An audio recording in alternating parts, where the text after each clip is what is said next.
everyone. My name is Michelle Latinsky, and I'm a registered dietitian with Jamieson Vitamins.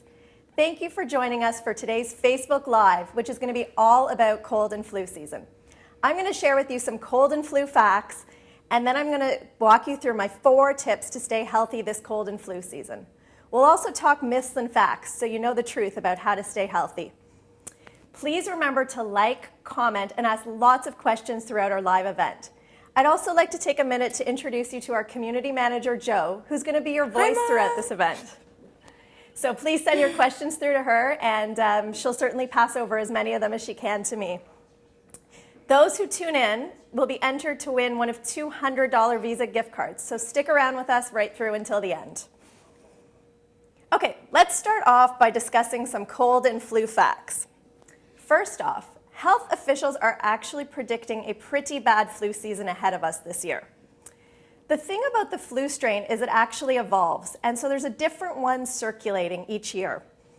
And so whenever the vaccine is made, it has to be created in order to match the flu strains that are circulating this particular year.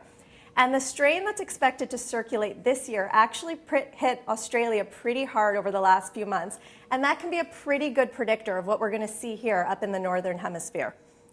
The flu vaccine is not perfect, but on average, it can actually cut your risk of the flu in about half. So talk to your doctor to see if the flu vaccine is right for you. Okay, let's talk about the differences between a cold and a flu. Colds are actually quite common, and most adults get about 2 to 5 of them a year. So if you feel like you're constantly sick in the winter season, it's probably, you might be. A cold, typically you start off with a sore throat. Usually that'll last 1 or 2 days, and then the nasal symptoms follow. So this is when you get the stuffy or the runny nose, congestion, and also a little bit of a cough. And it usually lasts about 1 week. The flu itself is less common, but when it comes on, it's quite severe, and it does develop quite quickly. And it's characterized typically by fever and also those full body muscle aches. So if you have the flu, this is really when it's going to be hard to get out of bed and you've got to get a lot of rest. The common cold is actually caused by more than 200 different viruses, whereas the flu virus is linked to fewer strains. So while you can reduce your risk of the flu by getting a vaccine, because they're able to create one based on the flu strains that are circulating, it's not possible to prevent a cold with a vaccine because there's so many different viruses that are out there circulating. Antibiotics can also not be used to fight a cold or a flu virus, and it's because they're designed to treat only bacterial infections. That's why it's really important for you to keep your immune system healthy and strong all throughout the fall and winter season, in order to reduce your risk of developing a viral infection. There's a lot of things you can do, and I'm going to run through all these tips today to help you stay healthy and strong all throughout the cold and flu season. And also, if you do get sick, there's lots of things you can do to reduce the severity and duration of your symptoms. For those of you who are just joining us live now, please remember to send through your questions and comments throughout your live event for your chance to win one of $200 Visa gift cards. We also have our community manager, Jo, here with us today, who's going to be sending through your questions through to me. So, Michelle, why don't we take a question? Sure. Denise Dion from Windsor would like to know, what is the recommended amount of vitamin C she should be taking during cold and flu this season? Okay, so vitamin C is of course, a wonderful vitamin that can help to reduce not only the severity, but also the duration of your cold and flu symptoms. So typically for maintenance, I recommend that people get about 500 milligrams daily.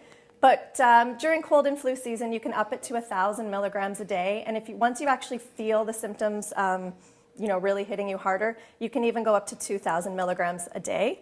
Ideally, you want to spread your dose. If you're taking a supplement, take no more than 500 milligrams at a time and spread it throughout the day so that your body is able to absorb the nutrient. Okay, Great question. Thank you. Okay, so now let's get started on my top 4 tips to help you stay healthy this cold and flu season. My first tip is to practice good hygiene. And good hygiene starts off with hand washing. I know it's not the most exciting thing to talk about, but it's really so important to keep your hands as clean as possible to prevent transferring cold and flu viruses.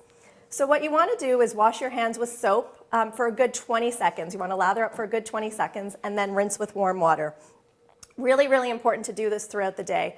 I happen to have 2 little kids at home who are constantly bringing germs home. So if any of you've got little kids and you know it can be difficult to get them to wash their hands, there's a couple things you can do to make it a little bit more exciting for them. I try and buy those colored soaps or the fruity scented hand soap so they get really excited about using it. And then in order to get them to continue lathering, washing their hands for a good 20 seconds before rinsing, I'll sometimes get them to just sing a song, something like Happy Birthday, for example, 20 seconds, and then they know it's time to rinse. So it's someone's birthday every day at your house? Yeah, that's welcome to mom life, right? Mom life. When your kids get home, whether it's from daycare, school, you want to make sure they wash their hands before they do anything else.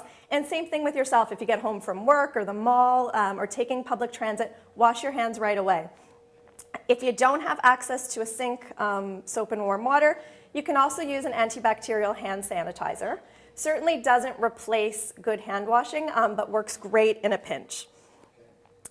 If you have to cough or sneeze, ideally you want to use a tissue. And if that doesn't work, you can do what I call the sleeve sneeze, which literally looks like this. And you sneeze right into the crook of your arm rather than doing it in your hands, because that's the first way you're going to transfer germs to other people. I know it's a bit of a tongue twister, sleeve sneeze. You can try saying that one 3 times. Yeah, but it certainly does work.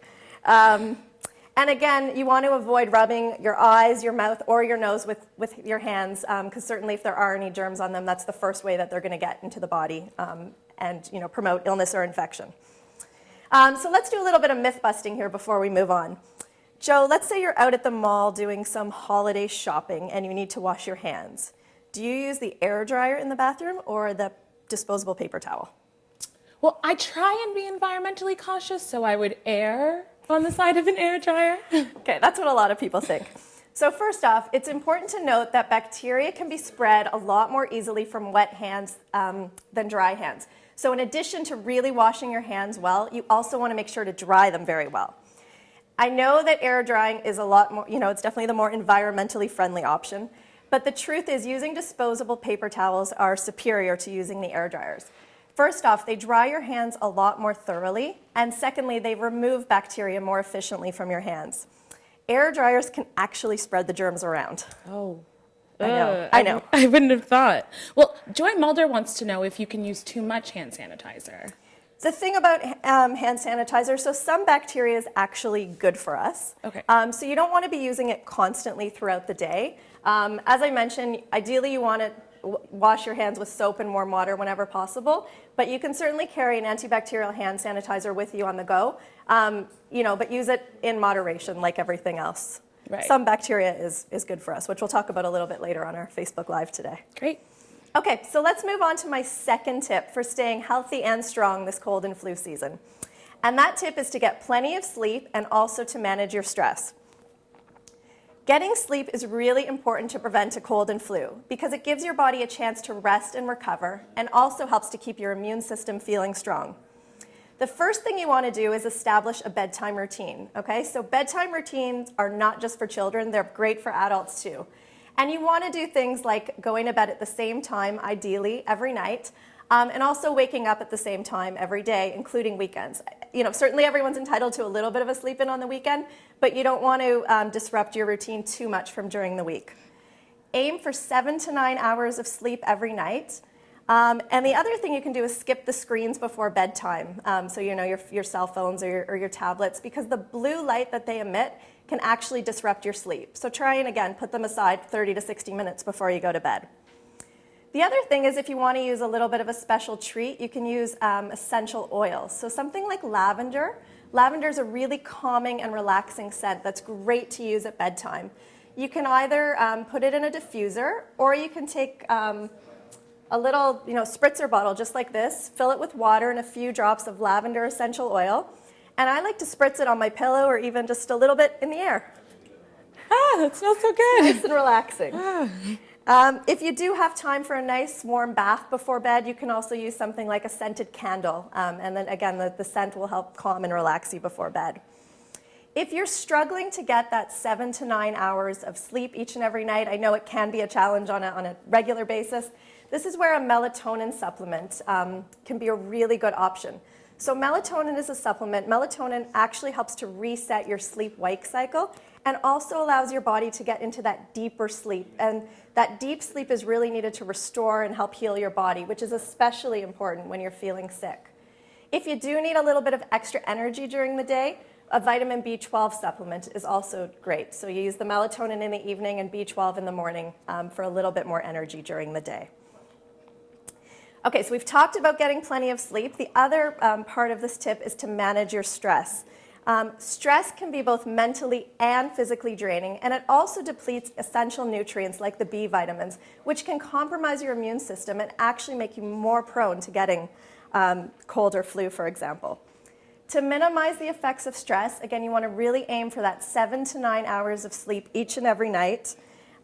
Get some exercise, and also find a way to deal with any frustrations or stress that you're feeling.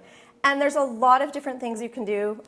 Different things work for different people. So again, it may be writing in a journal. It may be doing some meditation. It might be reading a book, talking with a friend.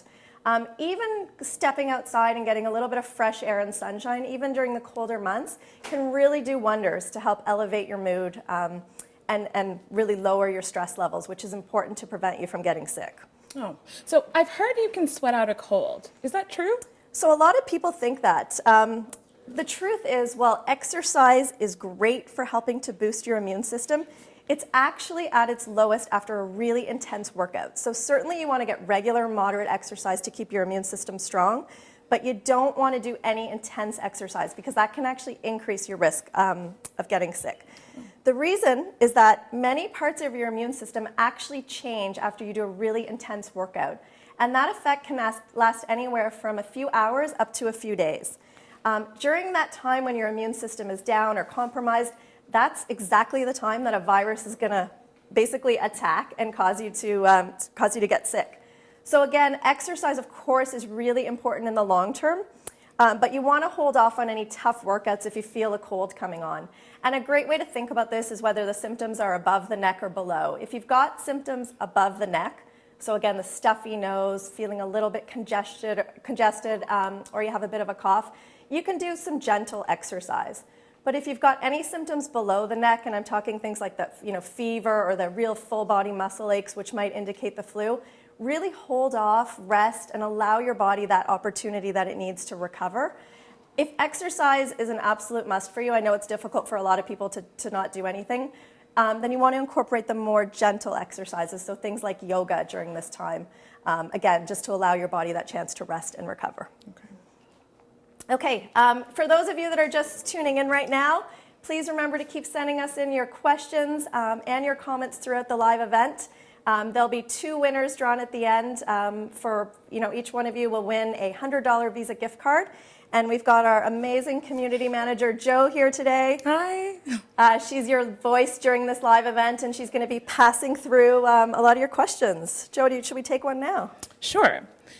Carol Dubé wants to know if she takes a vitamin B complex for more energy, will she get enough B12? So it all depends on the potency of the B complex vitamin, because there are different potencies. So if she's taking a lower one, she can certainly look at adding, something like a B50 complex. She may want to add a little bit more B12 or B100. But again, the B vitamins are water soluble. So you can go a little bit higher, because your body, once it's absorbed it and used the vitamins up, it needs more. It's not something that you hang on to. So for anyone out there, I always recommend just talking to your healthcare professional or your doctor to see about the exact potency that's right for you. But certainly there are cases where you could use both together. Okay, let's move on to my third tip for staying strong this cold and flu season. My third tip is to eat the right foods. And eating the right foods also includes staying hydrated, which brings me to my first point. You want to stay hydrated because when you're not getting enough fluids or enough water into your system, that's the time when viruses can enter and cause illness. So you definitely want to keep hydrated by drinking 8 to 12 cups of water a day. I find it easiest just to keep a bottle of water on my desk, fill it up, and then I only have to fill it a couple times throughout the day. And that way I know I'm getting the 8 to 12 cups of water that I need daily. Tea and soups are also really great. So those hot fluids can alleviate any sort of nasal congestion when you're feeling a little bit stuffy. And if your mom or your grandmother ever told you to eat chicken soup when you were growing up, they were actually right. So in addition to that, the steam you get from soup, which helps to alleviate nasal congestion, there's actually a specific compound found in chicken soup that also helps to alleviate any of that nasal congestion. So you're getting that 1-2 punch, not only from the hot soup, but also specifically from having chicken soup. So certainly go ahead and have a hot bowl of chicken soup, not feeling great. A healthy diet overall is one of your best bets for staying healthy during cold and flu season. And I'm going to walk you through a few of my favorite foods to eat when during this time of year. So the first one is yogurt. Yogurt is a really good source of healthy bacteria called probiotics, which are not only great for keeping our digestive system healthy, but also our immune system. And the reason for that is that a large portion of our immune system actually lies right within our digestive tract. Yogurt's certainly a healthy option. The challenge with it is it doesn't necessarily contain the high levels or the therapeutic levels of probiotics that you need in order to keep your immune system strong. And this is where a probiotic supplement comes in, which can be taken daily to help replenish a lot of that good bacteria that keeps your digestive and your immune system healthy. Probiotics are also a really great option if you are taking an antibiotic. So if your doctor does prescribe an antibiotic for a bacterial infection, one of the ways in which antibiotics work is not only depleting that bad bacteria that's grown and cause an infection, but it also depletes the good bacteria or those probiotics. So again, you want to take a probiotic supplement to keep your immune system strong. Secondly, oatmeal is another one of my really, a great food I like to rely on during cold and flu season. So I've got this great recipe for these breakfast oatmeal jars. Today I've got apple cinnamon here, but there's lots of different flavors you can make. And you can find the recipe over on our website at jamesonvitamins.com/staystrong. The reason I like oatmeal is it's a great source of B vitamins, fiber, and also other nutrients that keep your immune system strong. So this is a really quick and easy breakfast, great for the whole family. I love it, my kids love it, and it's a nice alternative to overnight oats. So you don't necessarily have to you can make several of them at once and they don't have to be stored in the fridge. And then the morning of, when you're ready to eat it for breakfast, you just add some boiling hot water and let it sit about 10 minutes. And it's a nice hearty breakfast, especially during the cold fall and winter months. Okay, also your deep orange fruits and your dark green leafy vegetables are wonderful for keeping your immune system strong. They are packed with nutrients such as beta-carotene and also vitamin C. Which are really important for keeping your immune system healthy. You can use fresh or frozen produce. So a lot of times people will ask me, they don't feel good about using frozen. Is it as healthy as fresh? But absolutely, in the winter months when there's not, an abundance of fresh fruits and vegetables available, certainly frozen is a great option. And it can easily be incorporated into things like soups and stews, pasta, and stir fry. I've got a butternut squash soup here I love to make. That recipe is also found on our website, and it uses just a few simple ingredients. And again, soup is really great. This is packed with immune-boosting beta-carotene, so it's a wonderful option, again, that the whole family can enjoy. We've talked a little bit, so in addition to beta-carotene, there's also some vitamin C, and we touched earlier on vitamin C and the importance of taking a vitamin C supplement during cold and flu season. And again, vitamin C is really great because it helps to reduce not only the duration, but also the severity of your symptoms if you are feeling sick. Stir fry is another great option I like to make for dinner. So in addition to being packed with all those colorful fruits and, in addition to being packed with all those colorful veggies that are great for your immune system, I also like to prepare them with ingredients like onions, garlic, ginger, and mushrooms, which not only add a lot of flavor to the dish, but help to boost your immune system as well. They have their own immune boosting properties. And then finally, another really important nutrient for cold and flu season is vitamin D. Vitamin D, again, is important for naturally boosting our immune system. And most people think of it as the sunshine vitamin because we can naturally produce it when we're outside and exposed to sunlight. The challenge is during the dark winter months, so that's from about October to March, there's not enough sunlight here in Canada for us to produce the vitamin D that we need. And even though a lot of people think they get enough vitamin D during the summer months, if you happen to wear sunscreen, which is certainly important for skin cancer prevention, that sunscreen will block the UV rays that we need from vitamin D, or that we need from the sun in order to produce vitamin D, which is where a supplement can come in.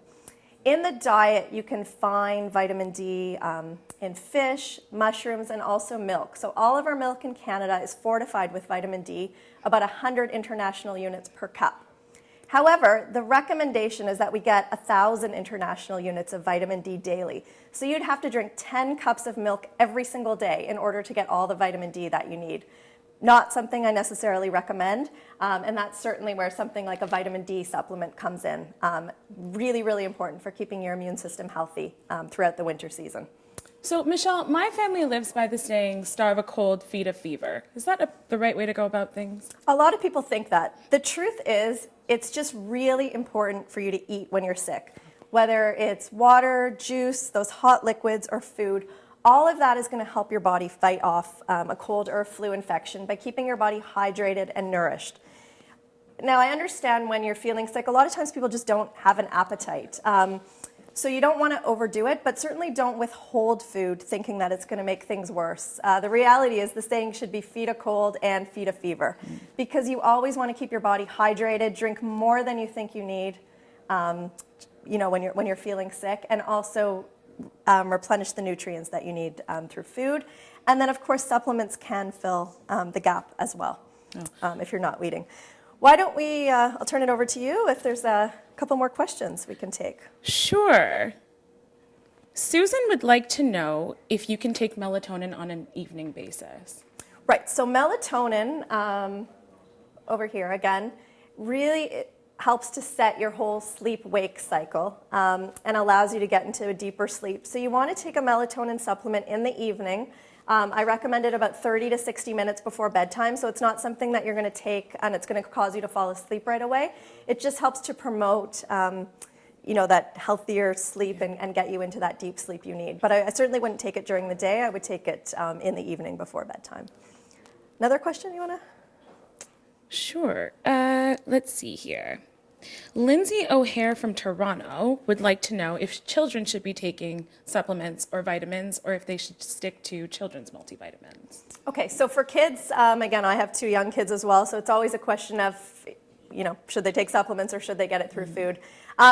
Anytime, we're talking about children, I always recommend talking to their pediatrician or doctor to see what supplements are right for them. But you can certainly talk to your child's doctor about taking a multivitamin, particularly if they're a picky eater and may not be getting all the nutrients they need through the diet alone. I give my kids a probiotic supplement daily, especially with them going to school and picking up germs. I find it really helps to keep their immune systems a lot stronger, so I give them a chewable one because they're quite little. And I also give my kids vitamin D, again, because just like adults, unless you're drinking several cups of milk daily, even though they have milk, they don't have enough to get it through the diet. So those are sort of the 3 supplements I like to look at for children. But again, I always recommend, in addition to trying to eat a healthy diet, to talk to their doctor about supplements. And then, of course, all the other tips we talked about for kids. So practicing good hygiene, getting lots of sleep is important for kids too. Right. Okay. Now we'll move on to my 4th tip for staying healthy and strong this cold and flu season. Which is to incorporate natural supplements. So if you have practiced good hygiene, you've gotten plenty of sleep, and you've managed your stress levels, you've eaten the right foods, and you still feel the symptoms of a cold or flu coming on, you don't have to worry, there is still hope. Just in time for cold and flu season, Jameson is really excited to introduce a new product called Cold Fighter. Cold Fighter is the perfect solution for when you first start to feel those signs of a cold coming on. So again, it's, you wake up and you've got that sore, scratchy throat, dry throat, a little bit of a stuffy nose, because you want to do everything you can to stop a cold in its tracks before it gets worse. Again, as a mom with 2 little kids, they're constantly bringing germs home, and I find I'm really susceptible to getting sick. So this has, been the perfect solution for me. Cold Fighter contains 4 natural ingredients. So there's echinacea, ginger, vitamin C, and zinc, all of which work together to fight those first signs of cold and flu symptoms. So echinacea is a natural herb that really helps to boost your immune system. Ginger, a lot of us think about for helping to soothe an upset stomach. but it's also known to help reduce cough and congestion. And zinc and vitamin C are also really important for keeping your immune system strong. Cold Fighter comes in 2 formats, so you can either take 1 chewable or 1 soft gel daily. And again, it's the perfect addition to your, the routine that you're already following for cold and flu season to help stop a cold in its tracks when those first signs keep coming on. Okay, so those are my 4 tips for staying healthy this cold and flu season. Joe, is there any last questions we want to cover before we wrap up? Sure. Sarah wants to know if oil of oregano is a good supplement to add to her regimen. So oil of oregano is great, again, if you've got symptoms of a sore throat. It's got antibacterial, antiviral, as well as antioxidant properties. So definitely a wonderful addition, particularly if you've got a sore throat. Anything else? There's a couple more. Yeah. Is there any vitamins or supplements to take if you already have a cold to speed up the duration of a cold, or must it run its course? Again, this is where a lot of, we can certainly talk about prevention or dealing with a cold once it's already come on, because sometimes even when you do all the right things, it still comes on. Vitamin C is great for helping to reduce the severity and duration of your symptoms. So again, rather than fighting a common cold, which typically lasts about a week if you don't do anything to treat it, vitamin C may shorten it by a couple days. And then again, my new favorite, Cold Fighter, which I find really, really helps when I've got, when you wake up that first morning where you've got a sore throat coming on, Cold Fighter is an excellent addition to your routine to help stop a cold in its tracks. Can you take a couple more? Sure. Let me just have a look. Moving so fast. Thank you so much for all of your comments. Let me just get to the top here. So Amy Elliott would like to know, should she use a multivitamin or a mix? A mix of other so products? It looks like she's looking for, should she use all of these, or is a multivitamin a good solution? Okay, so a multivitamin is a great foundation to help fill the gaps in the diet. So if you're not eating a perfectly healthy diet on a daily basis, a multivitamin is, it's certainly an essential product you want to take as a good foundation to make sure that you're getting all of the essential nutrients you need on a daily basis. These products that we've talked about, so something like B12, vitamin C, vitamin D, you could take in addition to the multivitamin, not just to necessarily address any gaps in your diet, but specifically to address symptoms of a cold or flu. All right. Perfect. Sounds good. Thank you so much for tuning in today and to all of my tips for staying healthy this cold and flu season. So again, it's practicing good hygiene, getting plenty of sleep, managing your stress levels, eating the right foods, and also taking natural supplements. I hope you've picked up some tips and tricks that are going to help you stay healthy this cold and flu season and help your family stay healthy as well. Don't forget, if you want a breakdown of any of my top tips and recipes from today's live stream, they're all available on the Jameson website at jamesonvitamins.com/staystrong. Joe, do we have time for a couple more questions before we close off today? I'm sure we do. Let's have a look here. What is the dosage for vitamin D? So it looks like Lindsay would like to know, since it's dark and cold in the wintertime, what's the best amount she should be taking? So ideally you want to get 1,000 international units of vitamin D daily. And again, that's because it's really difficult to get all the vitamin D you need through diet alone. So again, with milk having only 100 international units of vitamin D per cup, you'd have to drink 10 cups of milk every day in order to get the minimum amount of vitamin D that you need. And there's, or certainly be eating fish all the time or lots and lots of mushrooms. So a supplement is definitely the way to go. You can talk to your doctor about taking more. Some people like to take 2,000 international units in the darker winter months, but definitely talk to your doctor about the amount that's right for you. Okay. Joe, let's take one more before we close off today. Okay, great. So Kathleen Osland from Toronto would like to know, is it possible to cure the flu? Is it possible to cure the flu? So once you can certainly get the flu vaccine in order to reduce your risk of getting the flu.